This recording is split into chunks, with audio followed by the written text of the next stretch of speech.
the scripts. So if it seems that I'm very informal and impersonal to you, I apologize. I just really want to get this right. So hence the scripts. So good afternoon, everybody. I would like to thank you all for spending your Friday night to come to my lecture recital. My name is Elliott Godinez, for those of you who I'm not totally familiar with. And I will be presenting my dissertation entitled Basque txalaparta and Contemporary Percussion, Accessibility, Notation, and 3 Original Works. I apologize, I need to get my clicker too.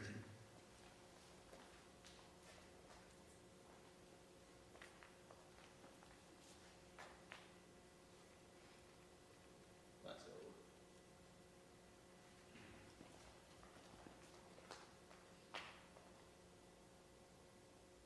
There we go. All right.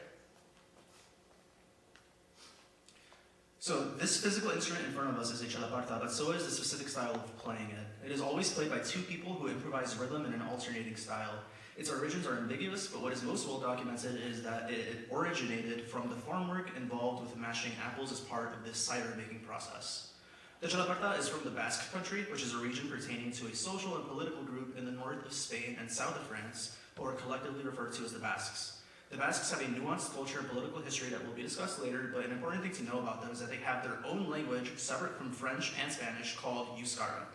The word txalaparta doesn't mean anything in Euskara. It is very close to the word txalaparta, which does mean noise in the Basque language. In fact, as often happens in Euskara, the letters Z and TX, depending on these dialects, are interchangeable. But this doesn't seem to be the case. As far as I've noticed, no one has suggested that txalaparta ever meant noise. But it's far more than just a physical instrument. It is a music-making practice and tradition that also has a nuanced but recent history. We'll talk more about theories about that history later. The goal of this study will be to create paths for access and interaction with this instrument and music-making practice for Western musicians through devising an accessible notation and by creating new and original works inspired by txalaparta while mindfully navigating the socio-political questions that are inherent in these types of ethnomusicological and anthropological studies. So what does this mean? The purpose of this research is to bring txalaparta, both the instrument and practice, closer to our music-making worlds. How am I going to do that?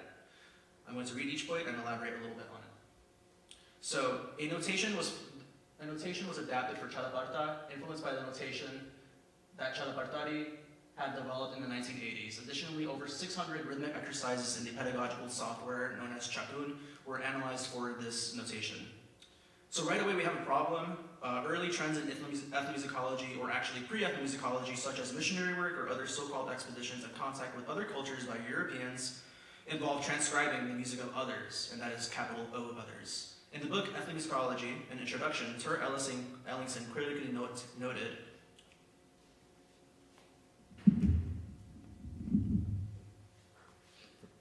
European transcription grew out of other motivations, chiefly the acquisitiveness of the early European explorers. The discoverers and conquistadors of Europe carried back not only gold and jewels, but also musical instruments, notations, music theory, writings, and sometimes even musicians.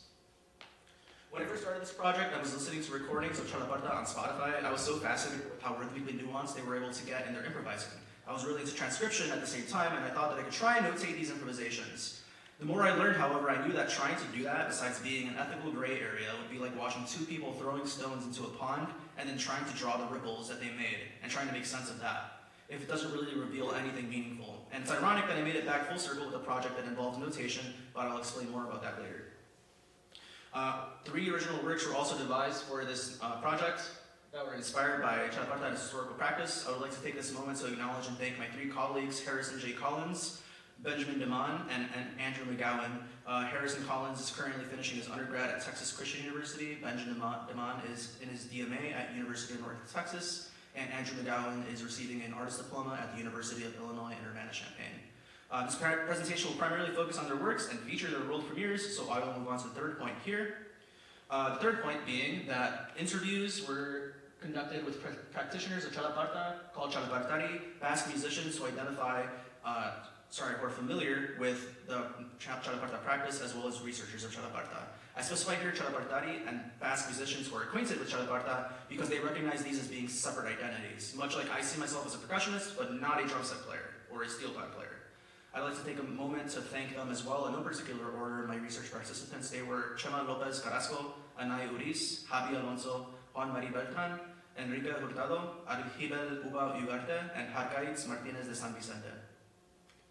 So a central component of this project is creating accessibility between what I consider to be 2 very accessible art forms. I always found percussion to be extremely accessible because all that percussion is 2 objects coming into contact.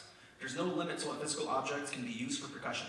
American multi-percussionist Stephen Schick puts it very eloquently in the book The Percussionist's Art when he says, "No instrument, just sticks." This phrase reminds us that percussion is the easiest instrument in the world to play, and that playing itself is a thing common and basic to ordinary life.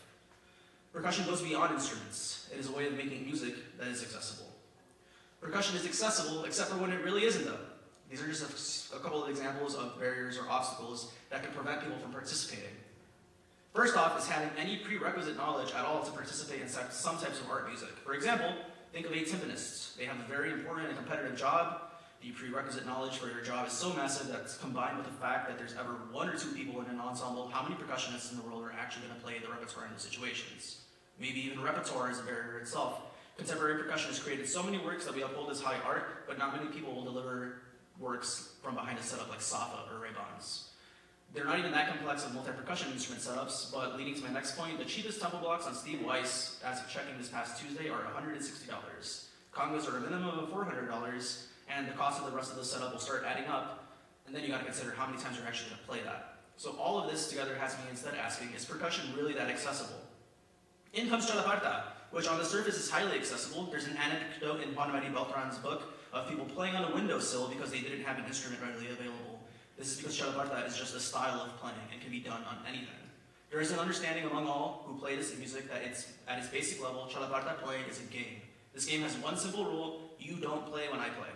This is one then combined with the fact that its farm-based history that we have the most evidence of is fundamentally rooted in sharing and community, in that, just like Basques share their language Isara, txalapartari feel a responsibility to teach the instrument.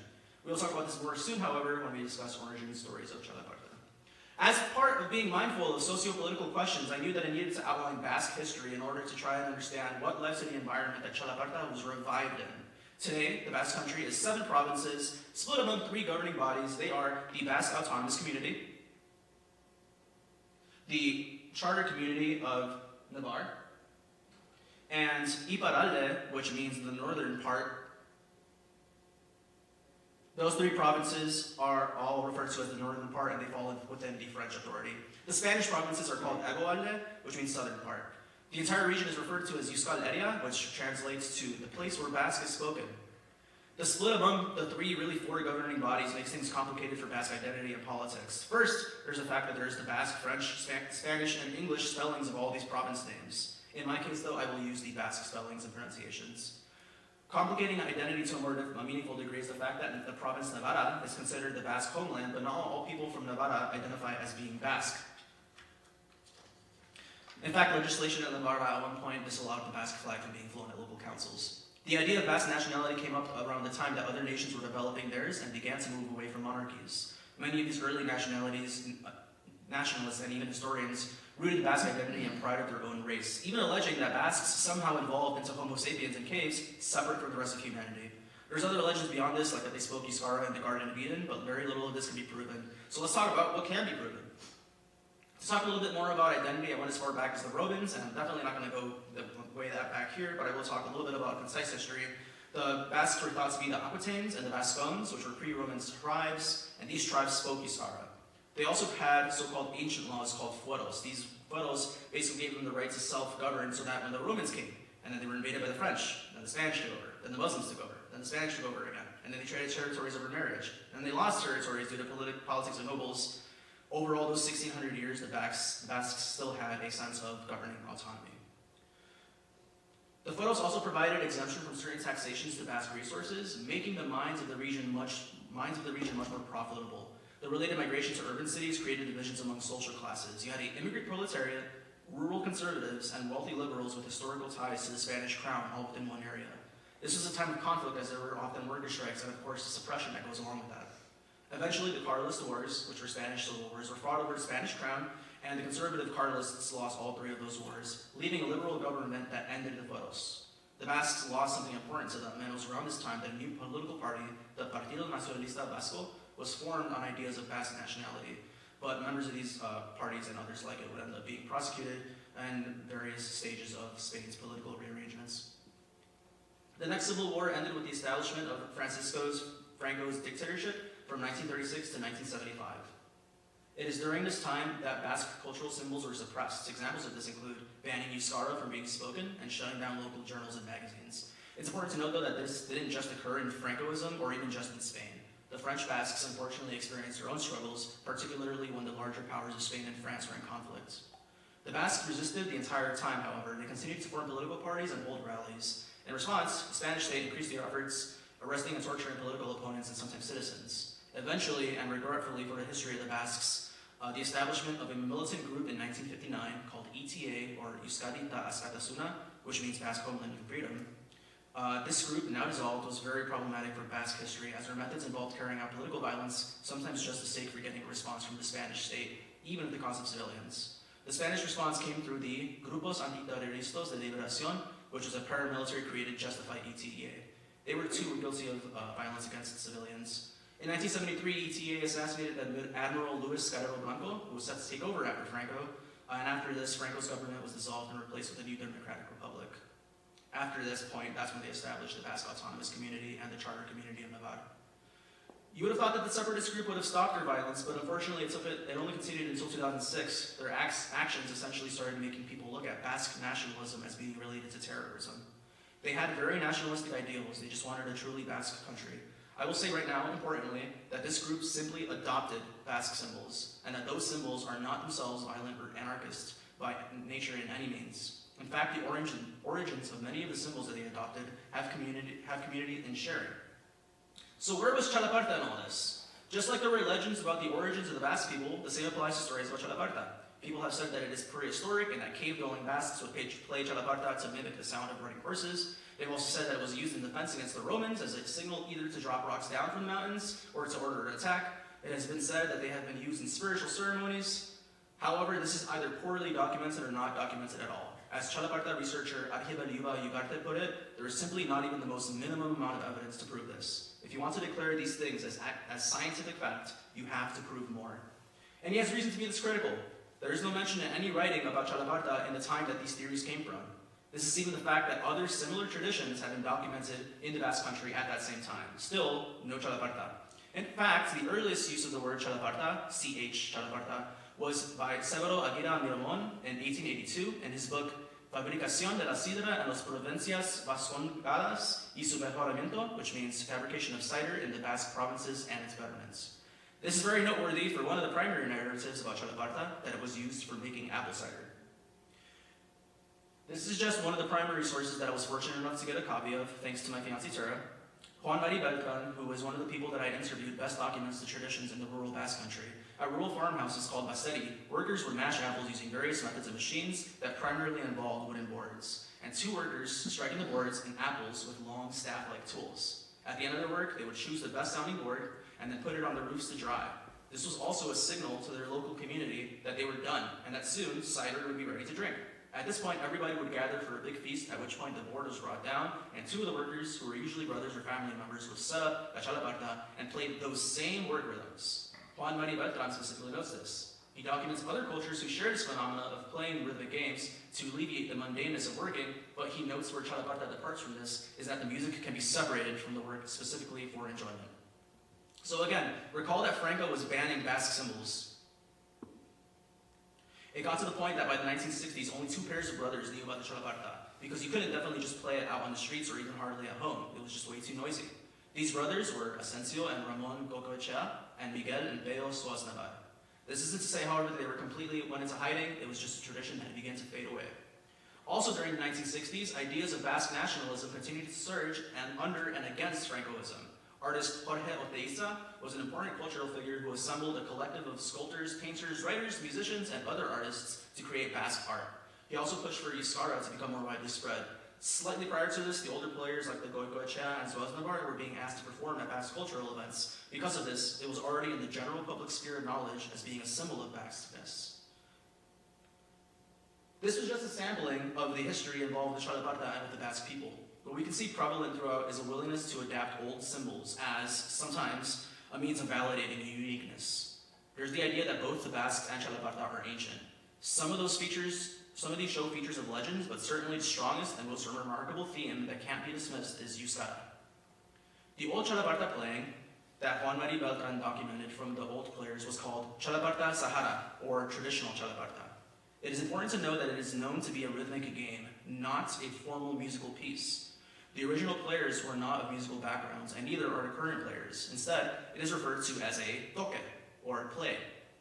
In it, there are two roles, that of the chacun, who establishes the beat, also called the chacun, and that goes chacun, chacun, chacun, chacun. That's the basic beat.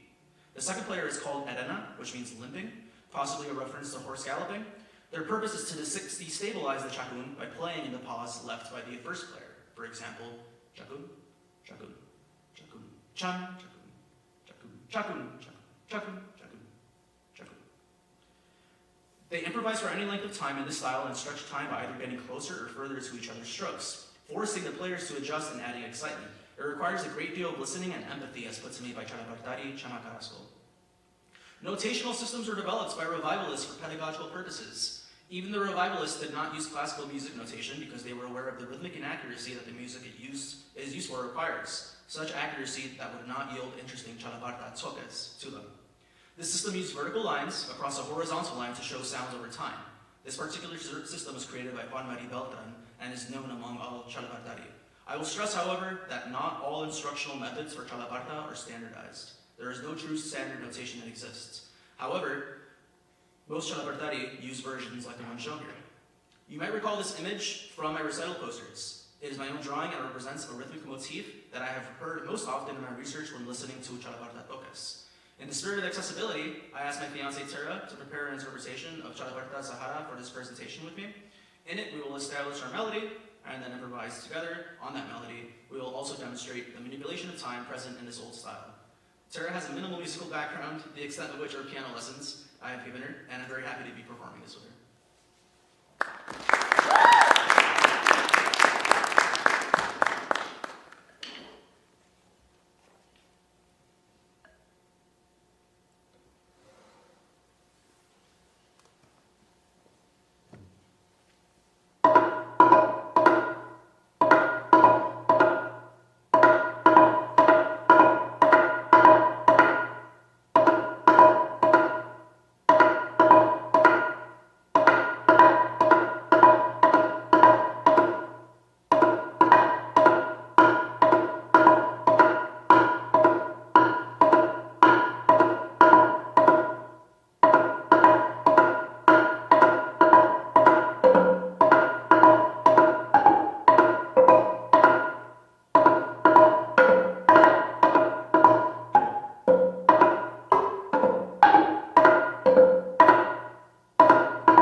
distinction between traditional and modern or beria txalaparta, and that the new way of playing is more virtuosic and primarily experimental. This includes using different materials to construct the txalaparta, such as stone, metal, or even ice, as in the case of the band txalaparta.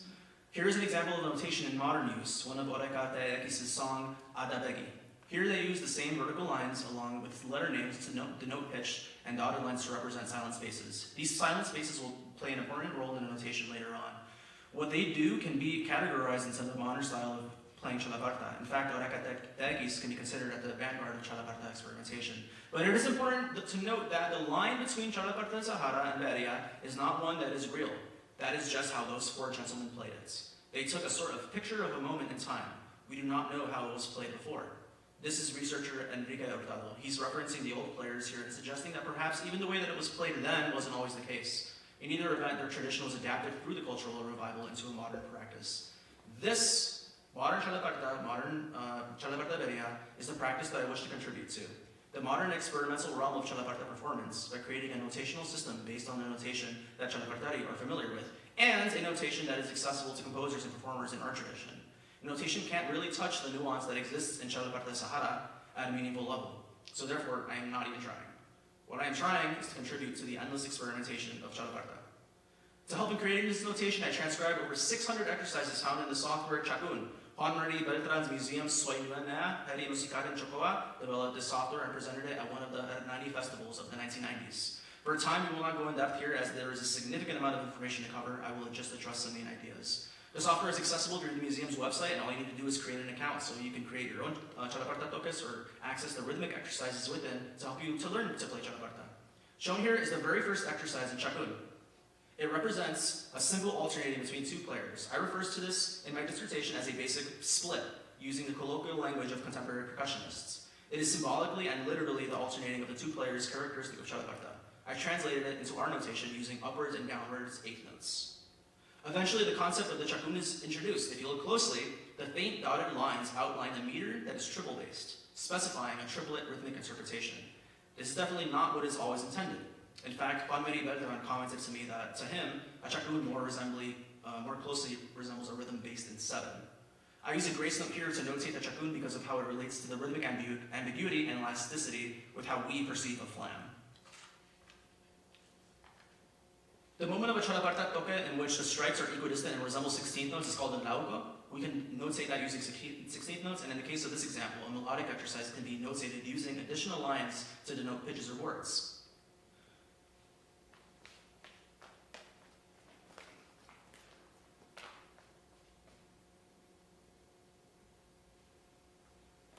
As you can see, that system gets very convoluted, especially when there are much more things at stake or at play.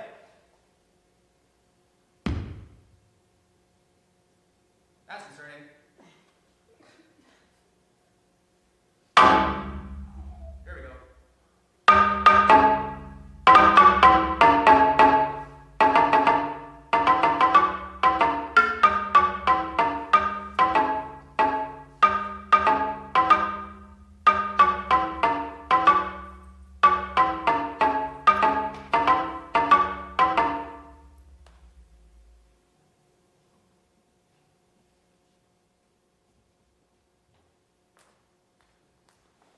So ideally, a system that uses just the individual lines would be probably a little bit easier to decipher, at least for us, as opposed to what we just witnessed there.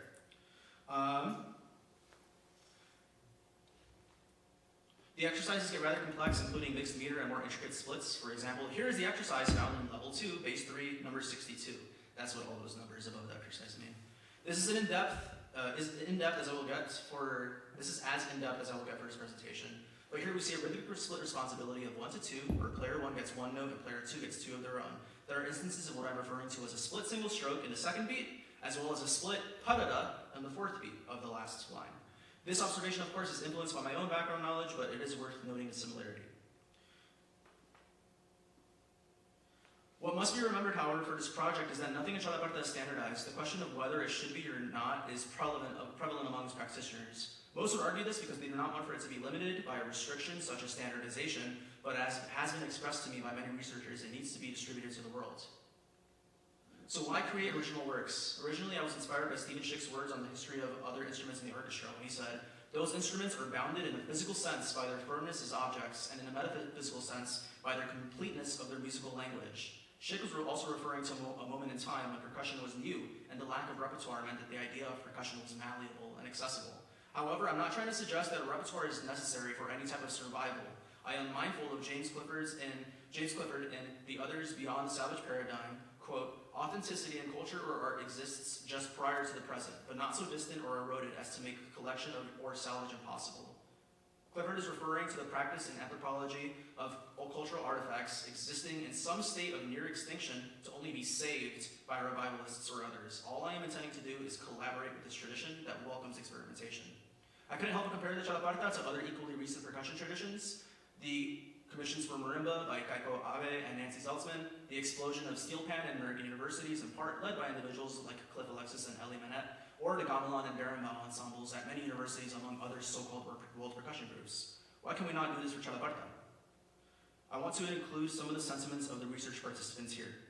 Anai, who plays in the group Hutsun Txalaparta, comments, "I think an important piece is to internationalize the instrument. I think for the instrument to stay alive and continue growing, it needs to have different uses. It needs to be suitable for different types of musics. It needs to respond to the needs of the people who play it, and it needs to spread out in the world. It is a fun game, and it should be known. In our small provinces, we are few, and if we internationalize to the world, then we are more, and there are more possibilities to keep growing and continue developing. It is something that must be treated with respect. As Chema says, the only thing that I know in this life is that I am a txalapartari," echoing sentiments of how close they hold it to their identities. Juan Mari Beltran says, "Txalaparta is not property. It's something to be used by those that need it." So in a sense, I hope that what we're about to do next has certainly served these purposes. We now move to discussing the original works created for this piece. I wanted to take another moment to thank each of these composers and to my friends Michael Abernathy, Keegan Phillips, and Malcolm Taylor for taking on the task of learning these with me. The first work to be discussed is 3 Games for Txalaparta by Harrison J. Collins. It is inspired by the understanding that each toque is a type of game. Harrison took this to a literal sense when he wrote the first movement, inspired by the energy and pace in which a chess match is portrayed in media. Both players begin by establishing the rules, in a sense, allotted only 2 boards, which you can think of as their chess pieces. Eventually, more complex rhythms symbolizing more consequential moves by a knight or bishop start making their way in. The upwards and downwards inflections of each gesture is evocative of a maneuver across the board. Probably should have had that up. It is up now. Notice the defiance. You'll notice right away that we depart from one of the first rules of txalaparta. Don't play when I play. Collins has an interesting take in this movement by implementing various polyrhythms. This excerpt shows a passage in which both players interject with faster rhythms while maintaining polyrhythms on every beat. It is through the complexity of the polyrhythm, though, that Collins achieves the intricate split characteristic of txalaparta. That is to say, the split is occurring within the beat at the micro level. The second movement takes a more collaborative approach of splitting. Here, each player solely introduces one part of the theme until it is fully realized, as can be seen here. Collins accomplishes this by having each player perform individual dotted 8th note gestures that coalesce into running 16th notes. This excerpt displays this process in retrograde towards the end of the piece, where parts of the theme are deconstructed until only one fragment remains. Movement 3 is a combination of the stacked and split methods found in the previous movements. Here, Collins manipulates time, a concept found in any txalaparta play, by implementing metric modulations. In this process, the speed of the 3/16 notes, seen at the end of that line, seen in measure 16, become the new quarter note beat, or the beat in the following measure, yielding a faster tempo. This occurs 2 more times throughout the movement, completing the collection. So, for example, we have this, the 1232, like we switch what the beat is, achieving a metric modulation and a faster tempo. But I will let the music speak for itself. I would like to welcome Michael Abernathy up to perform 3 Games for txalaparta.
Here, Deman is paying homage to that time-bending characteristic in txalaparta. After the introduction, he establishes a triplet-based gesture at a slow tempo.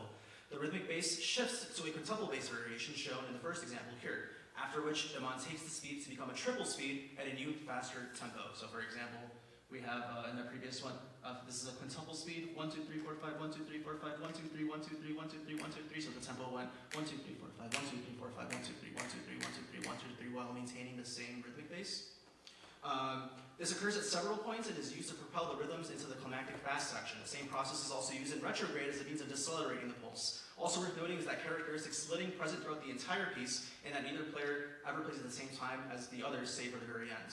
Godinez is a percussionist, clearly implementing his own contemporary percussion background by using rudiments such as hertzes and hand-to-hand splits, allowing our two music-making practices to fuse even further. I would like to take a moment to thank my friend Keegan Phillips, who couldn't be here today, but was kind enough to record this piece with me a few days ago.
final piece that was written for this project was Mureko Instrumentuak by Andrew McGowan. The title is Euskara, for Instruments of the Earth, which McGowan alludes through at his scoring for pitched metal, pitched wood, and a non-pitched noise board, which could be thin sheets of wood or plastic bound together. There is an interesting tonal relationship between the materials that McGowan calls for, specifically, in order of ascending pitch, a metal in B flat, a wood in G, a wood in D, and a metal in A flat. What this creates is a relationship between like materials by a consonant interval and a clash between unlike materials by a dissonant interval. That is to say, the woods and metals are harmonically meant to clash through a tritone, emphasizing contrasting materials, and also meant to sound harmonious to the other material that is like it. For example, the woods are related by a fifth, and the metals are related by octave and a fifth. McGowan uses a graphic score at the beginning to establish the opening theme. The manner in which each fragment of the theme is juxtaposed visually can generate different interpretations of performance, lending nicely to that ambiguous nature of txalaparta. It further establishes split through the syncopation of its individual parts, but also at the structural level. That is, themes of different beat length are pitted against each other. For example, the theme is 4 beats long and is first played against the second player, who plays a 5-beat long theme. McGowan uses this technique to allow parts to interact with each other in ways that generate more intricate splits. Additionally, McGowan also calls for each player to improvise freely within this competition. The syncopated accompaniment during the improvisation also lends itself to allowing moments of intricate pocket. I'd like to invite Malcolm Taylor up to perform Mureko Instrumentuak.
musical world of txalaparta does not lend itself to placing limits in performance. This is evidenced by the willingness to experiment by txalapartari, as well as the obligation they feel towards sharing. Simultaneous to my own projects are other efforts by researchers, txalapartari, and other musicians who are eager to expand on txalaparta. It is my hope that this research, notation, and 3 works may open an avenue for access and interaction between our music-making worlds. Lastly, I would like to give special thanks to all participants, performers, composers, and to the committee, Dr. Gregory Robinson, Professor John Sessi, and Dr. Charles Sierra.